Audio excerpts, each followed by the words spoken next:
Greg Kelly Show. I love it. A whole brand new reality. KJP, Karine Jean-Pierre, just got a question. Will the president be stepping down? And that question came from NBC News. I mean, the fake news front and center, finally asking some real questions that need to be asked. And you know what? It's a pressure campaign. It's the idea that he can just hold on to this. I don't see it happening. I just can't see him surviving any of this. Can you? All right. Hey, do you have that tape of my child all sick? Oh, my goodness gracious. So it's so tough, but actually I figured out she's not really sick. She's doing what I used to do at her age, all the way through the age of 40, and maybe more recently than that. When you have to go to school, you don't feel particularly good, right? You don't feel so good. Sometimes you just don't want to go to school. So what do? You start acting sick around your mother and father, okay? And then who was onto it? My daughter, Madeline. All right, so the first sick girl is Annalise, and then Madeline has something to say about the situation. Go ahead. At school because I'm a bit sick. You're sick? What's wrong with your sleeve?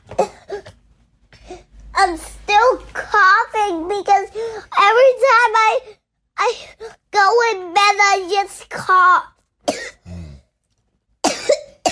And every time I wake up and eat, I always cough all the time. What do you think, Madeline? You're making a good admission. I agree. What do you think of what Madeline said? She needs medicine. And I never want medicine. You don't? No. Do you want a muffin? Do you want a muffin? What about if I heat it up? She was thinking she wants that muffin. She wants a muffin. I want to turn up the volume one more time at the White House because I can tell she's crashing and burning all over again. She can't handle these queries. She just can't handle it. Go ahead. When we get knocked down, when he gets knocked down, he gets right back up. And that's what I would focus on. The president continuing to be very steady and continuing to work for the American people. But just to follow up on Kelly's question, do you think the president feels like the coming days are very critical for him as you laid out all these events that he's going to be doing? Yeah. Are these events very important for him to show to the American people that he still has the ability to be the nominee? I would say that this moment is critical, regardless of the debate or not. We are living in an important moment right now. Everything is at stake. And I got to be mindful because this is all connected to what's happening in November. And I think any leader would say... All right, she's making it up as she goes along. Karine Jean-Pierre. Let's find out what's going on from somebody who knows what the hell's going on. His name is Mark Halperin. If you want to be smarter than any political journalist out there, just go to walkingduck.com/Mark. walkingduck.com/Mark. Mark Halperin, veteran of I don't know how many campaigns. He's been doing this for, 30, 40 years. Mark, can you believe it? What's going on? Greg, I need to warn you. I'll be making up as I go along. Well, we all have to do that from time to time. But, Mark, seriously, I mean, we're hearing that Biden's on the phone with allies saying he realizes he's got to quit or that he may have to leave. That could be a smokescreen. I don't know what to believe anymore. Certainly, I don't believe the news. What are you hearing from your sources? Well, going into the day, I was told definitively by very good sources that he wasn't planning to drop out, that he planned to ace his Stephanopoulos interview, ace his two campaign events in Wisconsin and Pennsylvania, and basically convince everybody that because he's staying in, that they should stop trying to get him to go out, and that there was nothing short of maybe Chuck Schumer and Hakeem Jeffries going to him to get him out of the race. This quote that's being peddled around, pretty sure I know who it's from. I don't read Biden saying, sure, I might get out as anything but buying time. He's trying to show people in this interview in particular that he's got what it takes. And so he just told his campaign team on a call that he's every intention of staying in. Obviously, it can change on a dime. Obviously, no one should be surprised if he does get out. But I still think he's bought himself time through the weekend. And I think if he aces it, he may be back in a position where he can survive this and go back and try to beat Donald Trump rather than trying to keep his job. Now, what I mean, ace it. I mean, it's a sit down with a friendly interviewer. I mean, George Stephanopoulos is a Democrat. We'll see what happens. I've seen him go after people, almost exclusively Republicans. But if he gets through a taped interview, that's not exactly a high wire act, and neither are campaign events. I mean, like, is that going to be sufficient for this guy to bounce back? Well, it's a great and fair question, Greg. And it's a little bit hard to process the right answer to that, because it shouldn't have taken, as you know well, it shouldn't have taken the debate for Democrats to reach the conclusion that they've now reached in a panic. You know what I mean? Sure. Yeah. So what's going to be good enough for them now? And frankly, for the media. You know, the media now is writing all these stories that you've been talking about and I've been writing about for months. You know, all of a sudden it's like, oh, you know, people are saying Biden didn't have it together. They have these allegedly behind-the-scenes accounts. You don't need a behind-the-scenes account. So we don't know where they'll put the ball, right? But I would say, because remember, they can't force Biden out. They can't force him out. I would say that if he's as good as he typically is, +2, that may be good enough to save the nomination, because there are risks to changing. You know, he's meeting with some governors at the White House tonight. If he's good with them, even though it's at 6:30 outside, 2.5 hours outside the comfort zone, but if he's good with them and they start to say to people he was right on top of that subject matter, really, you know, different than he was in the debate, I do believe people are writing off his prospects of saving this too lively, because again, wherever they put the bar, it's going to be, if he's the way he normally is, +2, and he can't be that, then I think they're going to be some number of Democrats who say good enough. All right. The media feeling the heat, they should be. I mean, conservative media calling him out. We've been talking about Joe Biden's infirmities since 2019, 2018. What about his top aides? What about Zients? What about Klain? I know he doesn't work there anymore, but I mean, these people are being accused, I think rightfully so, of a cover-up, engaging in a cover-up, and I don't want them to get away with it. Now, are they feeling the heat? Are they feeling the pressure? Yes, they are. The Biden operation, it's been rightly famous for being unified, not backbiting, not leaking. You've seen more leaks and blind quotes, negative blind quotes, and trashing of Joe Biden and Jill Biden in the last 5 days than I would argue the entire administration. And that is, you know, coming down hard on the leaders at the White House. Look, history is going to judge them. If they think they were doing the country a favor and their party a favor by not just lying, not just engaged in a cover-up, but also a conspiracy with each other in the media, well, I'm not sure history's going to see that as them doing the country and the party a favor. If the Democrats lose this election, it will be in part because they engage in a very foolish cover-up and conspiracy. And it's wild to think about what Joe Biden's life would be like post-presidency if, in fact, he stays in, loses in November, and is an ex-president on January 20th, the afternoon of. I think that's not a good life for him. I think if he were to get out now, he would be treated, if Trump does win, much better. I mean, Nixon on the way out, I know there were negotiations about how he will be treated post-presidency. I wonder, does that make sense to you? Don't you think he would have an easier time of it if he gets out on his own accord? Maybe, Greg, but people are going to know that he stayed in this long and that he chose to run for election in the first place. What a obviously misguided thing to do. So will he be moderately on the margins better seen if he gets out now? I guess, but again, if they lose, it's going to be at his doorstep.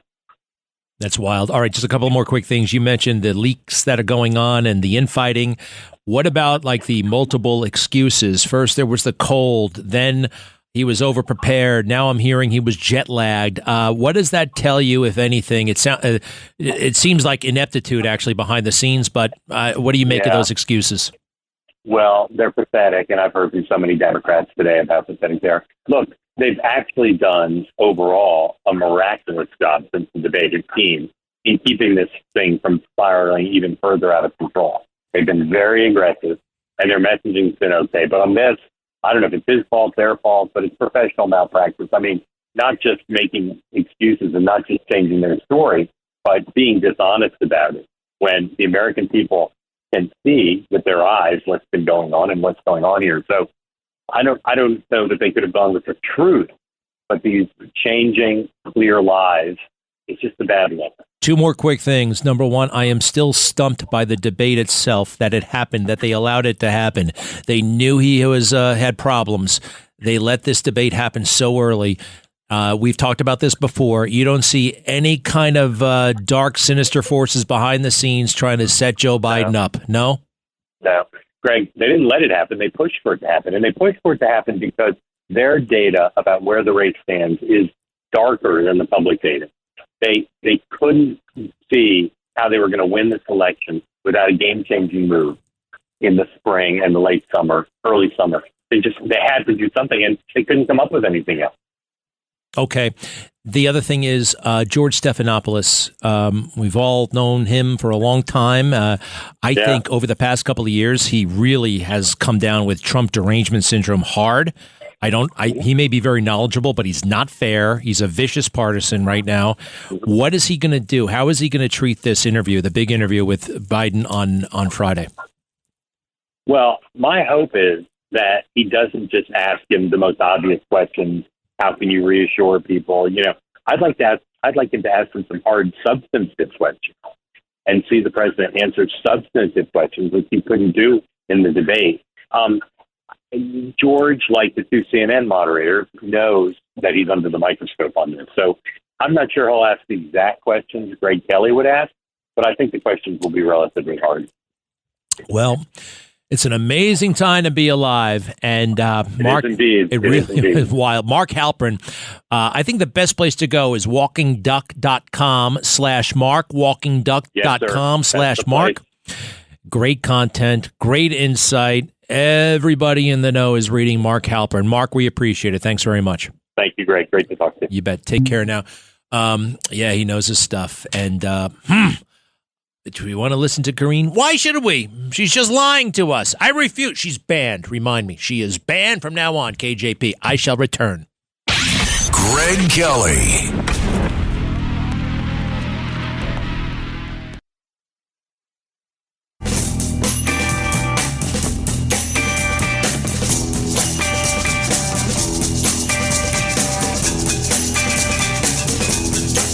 This is the Greg Kelly Show. What should be my next big goal? You ever look at that Instagram stuff and it's always telling you, get up in the morning and take a cold shower and write 5 things down that you're whatever. And you visualize. If you visualize, you can make it happen. Well, I can visualize $1 billion. I can totally, I can visualize that. I can totally visualize that. What if over the next 20 years I said, I want to be a billionaire? That's probably a worthy goal in a way. Why not? Why not? John Catsimatidis wrote a book on the subject. I didn't read it cover to cover yet. What if I read it to actually okay, I want to be a billionaire. How do you do it? Trump is now 26 years older than I am. By the time I'm his age, I could get together $1 billion, don't you think? Okay, but what do I have to do? I don't. A lot of people will rule themselves out immediately. What if you had to get up at 5 o'clock in the morning every day? Most people are not going to do that. What if you had to get yourself in a top physical condition? Most people are not going to do that. What if you had to stay up till midnight working? Most people are not going to do that. But I don't know. I think it's a worthy goal. I have no idea how I would make it happen. I think what I'm going to do is, and this is how I came up with the idea to be a broadcaster. I was with my brother. We took out a legal pad, and I was in the Marine Corps. And it was a very interesting thing. I invited my brother to be on this aircraft carrier with me. He flies out to Hawaii and meets the ship as it pulls into Hawaii. We were just coming back from the Persian Gulf. I had flown over Iraq. I was flying Harriers. And they have this really cool feature where you are allowed to invite family and friends on board the aircraft carrier. It was the USS Tarawa. And then they sail back with us from Hawaii to San Diego. And it was like a week. And my brother and I are just bouncing ideas off of each other. Like, look, I'm basically going to have to tell the Marine Corps when we get back whether I want to stay in or get out. And I don't know what I should do. And so we thought FBI agent, airline pilot, maybe go to business school, maybe go to law school, maybe just everything. And you like current events. What about journalism? We came back to that idea. It's like, you know what? I can do that. I can do that. I can get an internship at some small TV station. I could get a job at some small TV station someday and maybe work my way to New York City and get a job at New York One. I can do that. And if I get to New York One, I can go to Fox News, CNN. You can go wherever. People go from. I can do all this stuff. And I did. And but I think it's time for I think I got to break out a new legal pad and start bouncing ideas off of people I know and trust. And let's see, $1 billion. I don't know if that's going to be my goal, by the way, but I'm excited. I think anything is possible. And if we do it with God and for God, it's really possible. Oh man, I do believe he wants good things for each and every one of us. And you ask and you'll receive, but you can't just ask for stuff. You got to do things too. And you have to have an understanding that remember when athletes, when they would win the award, I want to thank my mom and Jesus. I used to think, give me a break. I totally get it now. I totally and completely get it. And that's a beautiful thing. And whenever I get an award, I'm going to make sure that I thank Jesus and God. Because more than any human being, obviously, they're in charge, and they helped me make it happen. They made it happen for me, and they brought me through this trial and this issue and all that stuff just to make me me, so I would be ready for the moment. And I feel like I'm prepared. I really do. I feel like, and every day. Dean, do you know what I'm talking about? Yeah, I do. Now I hope you know what I'm talking about. I was thinking that the Democratic propaganda wing, after the election, all of a sudden they all ganged up and they all said the exact same thing, as they always did, only it was positive towards the Republican side. So I'm saying to myself, nope, something's wrong. Somebody told them to say that. Someone told them to do that. And then I started thinking, why? And the reason why is because what they're going to do is get Jill out of office. Did I say Jill? I meant Dr. Jill, because Joe has nothing to do with this. Jill wants him in, and a couple other people, maybe 5 people, want him to stay in. However, what they're going to do is the press now is going to go after him. Well, they already are. Dean, I appreciate it. I get you.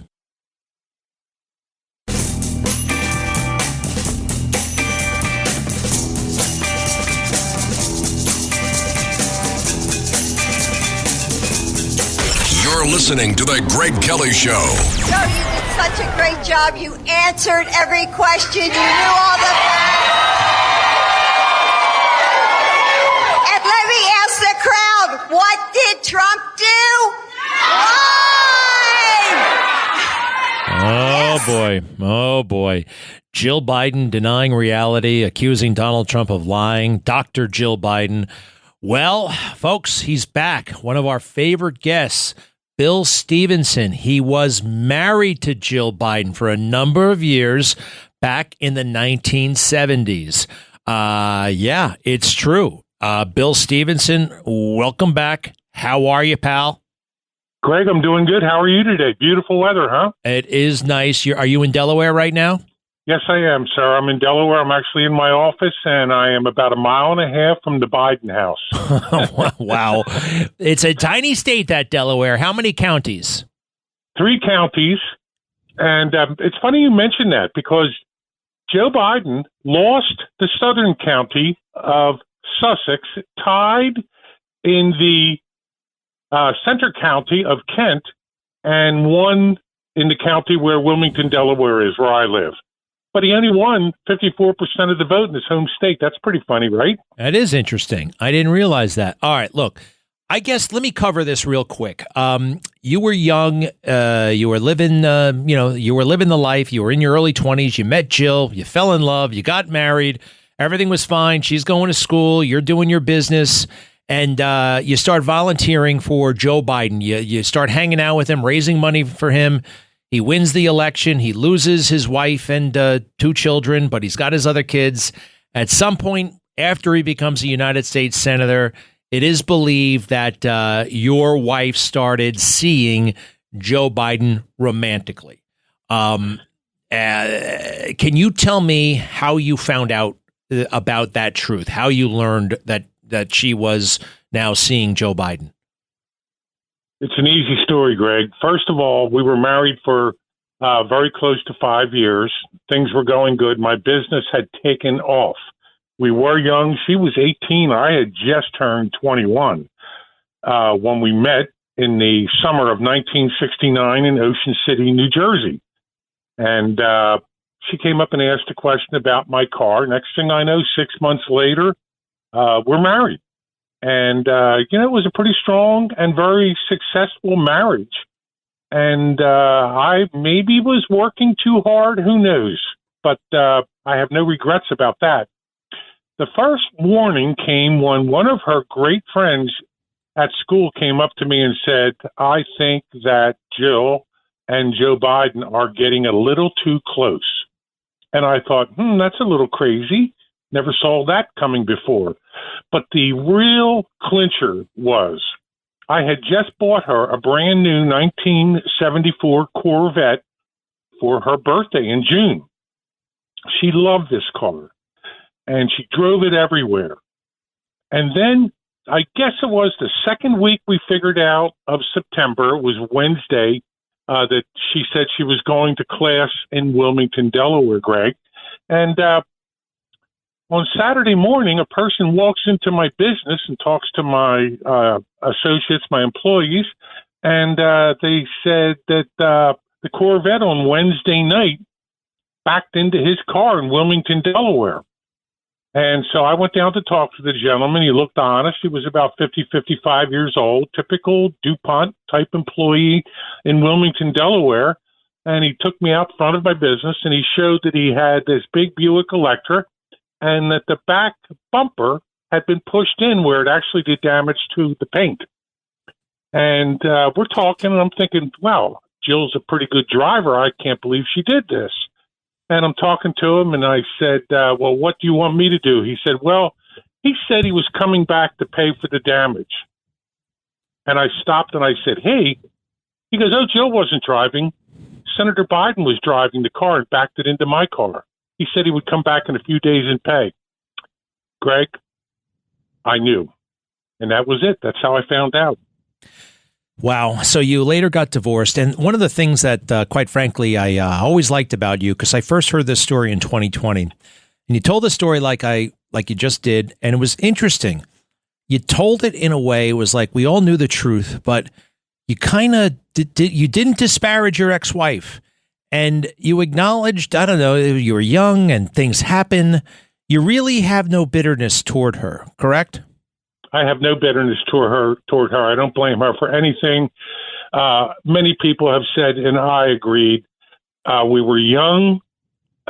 These things happen, and I have no bitterness toward her whatsoever.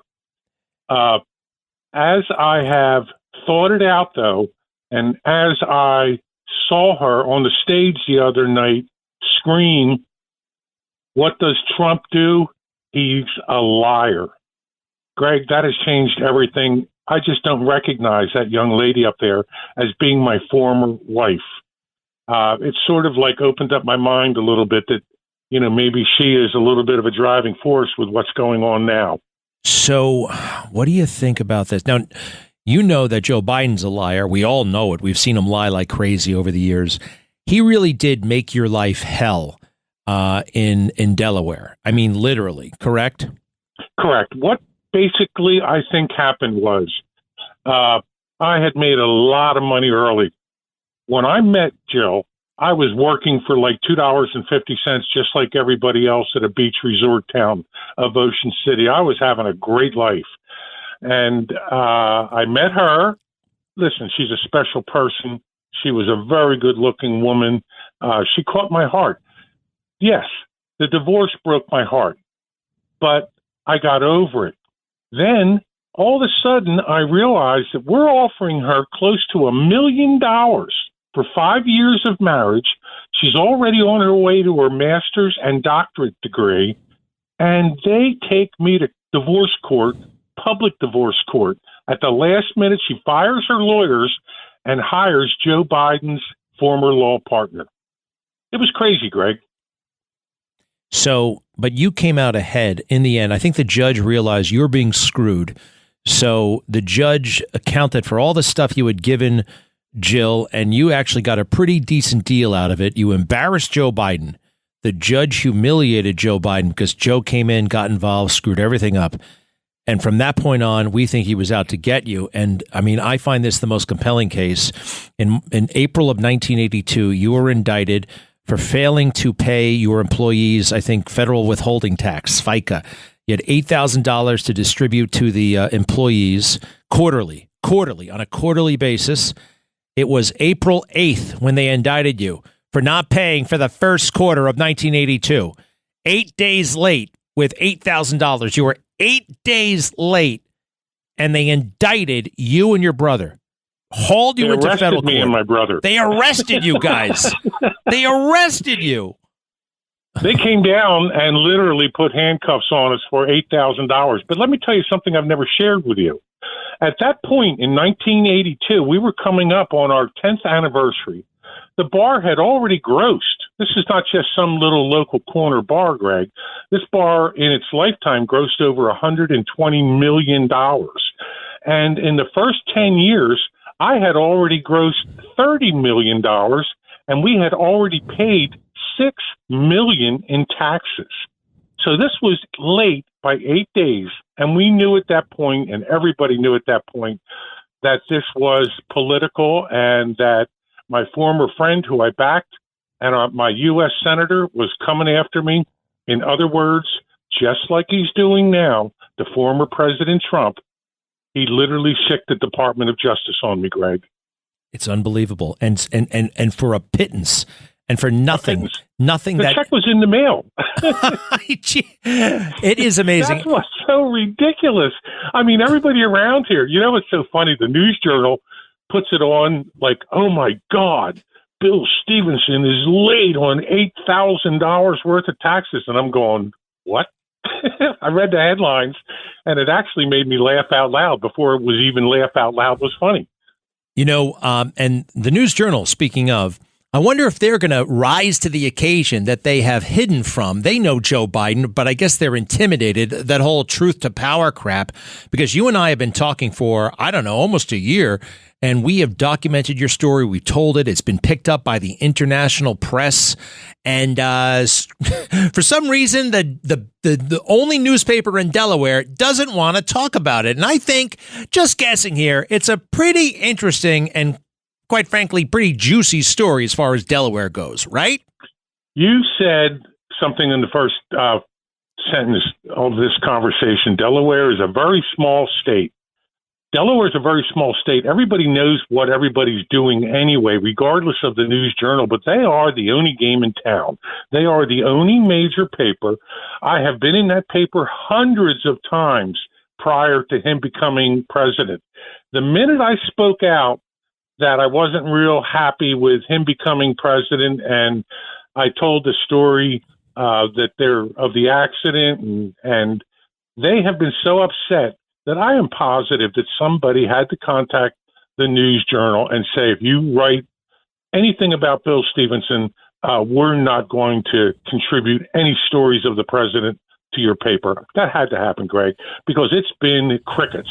No calls, no nothing. Well, it's amazing. Like I wasn't still here. Well, but the whole world has reacted except for them, and that's very telling. And I don't know what they're afraid of. You know, you don't really need any special access to this White House. You can see it. You can see it right in front of your face. We all know what's going on. We all know that Joe Biden's failing. We all know that he's a liar. And so, all right, back to Jill. My wife was saying that it's her sense that she wants to stay in that White House in part because the idea of going back to Delaware with Joe, I mean, let's face it, he's gone mentally. She's got, you know, she's like 70, whatever. I mean, she's still got it going on in a way. I mean, she does not want to spend time with him at that house in Delaware. I don't think she's into him. That's just my read on it. I could be wrong. I saw a little clip on your show the other night when she was on stage and he started telling that ridiculous John Wayne story about a statement that was in a movie. And we all know that the statement wasn't in the movie. And the tragic thing is, on top of everything else, he keeps telling a story that they have probably said. It is not true, Joe. Stop telling it. I have never seen the look of horror on Jill's face ever than that little video you played the other night on Newsmax. Greg, I think she's in shock. I mentioned in the very beginning, I don't even recognize this young lady anymore. She has stepped in. I saw the picture that you had posted that she was sitting at the president's desk, and that was like a big deal.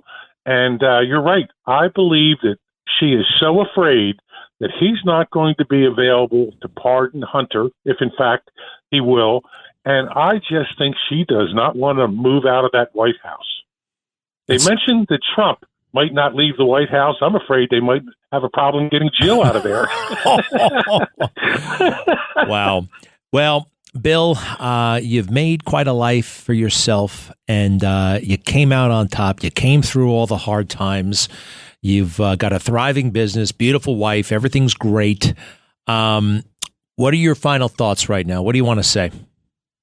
Well, my final thoughts are, why is she blaming former President Trump for all of the problems that Joe and she have created with their programs? It's not that I'm upset with her personally. Yes, I'm not a big fan of Joe Biden. He lied. He set me up. And we'll get that straight down the road with my little book coming out that tells the story. But you have backed me 100%, and I appreciate you letting me tell my story to everybody. It has really helped. I think Jill has got to come to reality that this man is struggling, that it's not fair. I've heard the word elder abuse often and referring to her. I don't know what to do other than just speak out, let everybody know how I feel about this. But somehow, for the better of this country, I think that President Biden has to step aside. And I hope that Jill steps aside with him. And in November, you're voting for? President Trump, 100%, baby. Bill, I love the guy. Listen, I love the guy's politics. I've loved him as a businessman for years.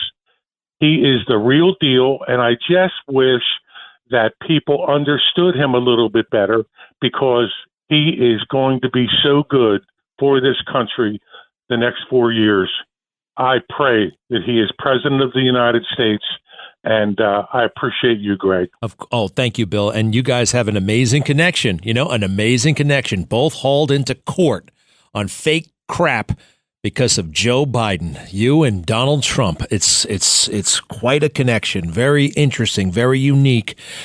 Bill? I think God brought this little connection into my life when I realized, a couple years ago, that Joe Biden is doing the exact same thing with the Federal Department of Justice.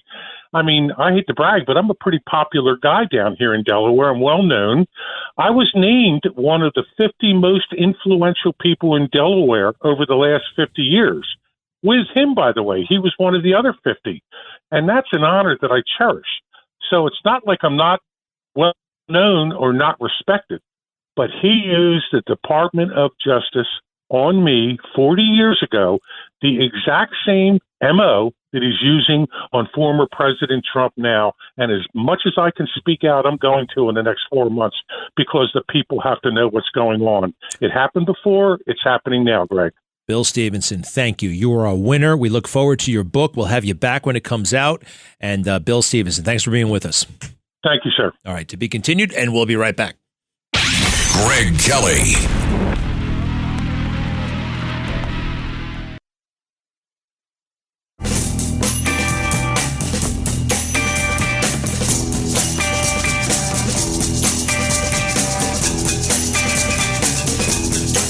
This is the Greg Kelly Show. You know what I can't stand? social media influencers, Instagram influencers. And I have a question. Other than Rosanna Scotto, is there a working journalist at Channel 5 right now? I see Rosanna Scotto slugging it out at the desk every day, right? But meanwhile, all the other people who work there seem to be jetting all over the globe. Look at my luggage. Look at my perfume. Look at my eye makeup. Who cares? What's going on in the Bronx? What's going on here? What's going on, John, on Long Island? Hello. Hey, Greg. How you doing?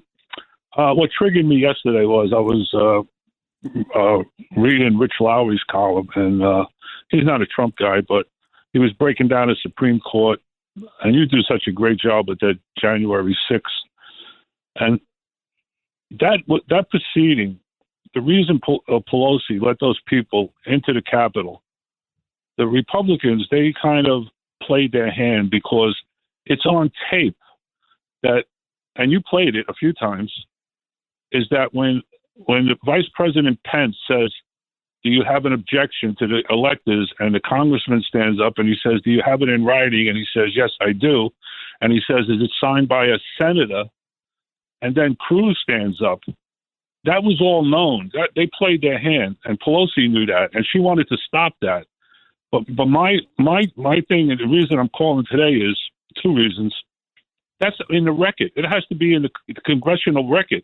What Lowry was saying was the part that they could get Trump on is that he ordered Pence to hold up the electors or something. No, that was a formal hearing, and you refer to it all the time with the Electoral Act of 1847 or whatever it was. But that has to be on record that Ted Cruz, and if you ever interview him, I mean, keep it in your back pocket. No, I mean, I know he did it. People know he did it. And it was in accordance with the Electoral Count Act of 1887. You're allowed to object. It is on the record.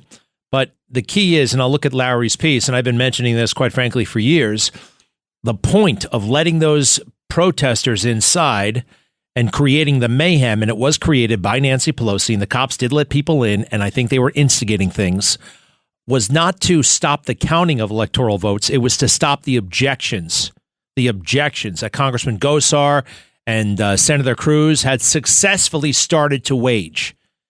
And that could have lasted 14, 15 hours if they had a full and clear and free debate. Once they shot Ashley Babbitt, the debate was over. It scared everybody, right? And they did it, I think, to shut it down. Does that make sense, John? Yeah, it makes all the sense. But if they're gonna pursue this with Trump, that's in the record. And the question is, when they reconvened, why didn't they bring it up from that point? I mean, you just they did. They actually did. There were some, but no, they did. They did actually. But some people dropped their objections, like that Senator Loeffler from Georgia. But okay, you know, and I know. Yeah, no, it did continue. Hey, John, I got to go because we got to give the final word to Barbara. Hello. Sorry. Hi, Greg. Yes, I heard the caller before ask you, when we all saw the debate, it became clear to everyone in America that Joe Biden is not running this country as the president. And this caller was wondering who you thought was running the country. And you had no problem in answering that. And you answered that with names, some of which I've heard, others I've not. But this goes back to what Thomas Jefferson said. Thomas Jefferson, hold that thought, Barbara. Hold that thought. Economists warned that massive tax hikes could devastate your IRA and 401k as the stock market braces for impact. I'm Larry Kudlow, and I urge you to fortify your savings with physical gold with my friends at Priority Gold. To learn how gold and silver can help diversify your savings, please call 1-800-405-GOLD or just visit PriorityGold.com to get a free gold information guide. That's 1-800-405-GOLD.